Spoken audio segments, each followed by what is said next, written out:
Dans cette vidéo, nous allons présenter le mappage bifilaire. Le mappage bifilaire identifie ou cartographie le câble signal auquel est connecté l'appareil. C'est souvent utile pour le diagnostic.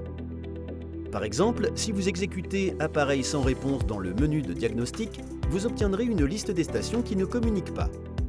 Grâce au mappage, vous verrez le câble signal auquel elles sont connectées, en plus des informations de base sur les appareils. Par exemple, si plusieurs des appareils sans réponse ou la totalité se trouvent sur un même câble signal, les informations du mappage permettront d'isoler rapidement la cause et de la résoudre. Le mappage bifilaire n'est pas obligatoire. L'arrosage fonctionnera normalement même sans mappage. Appuyez sur le bouton Alarme puis cliquez sur Plus. Si l'alarme indique mappage bifilaire, appuyez sur Mapper pour lancer le mappage. Rainbird recommande d'effectuer un mappage après chaque modification du système, notamment l'ajout ou la suppression de stations ou de sondes. Vous pouvez aussi lancer le mappage d'une autre façon. Positionnez la roue sur Paramètres bifilaires. Appuyez sur la touche flèche vers le bas pour sélectionner Paramètres de station avancée, puis appuyez sur Suivant.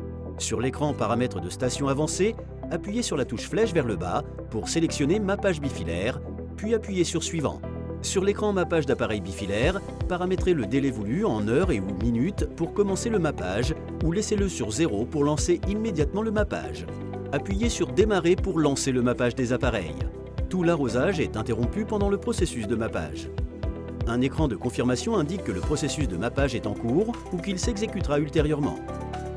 Ce processus peut prendre plusieurs minutes en fonction du nombre d'appareils du système. Pour plus d'informations, veuillez vous rendre sur notre site web.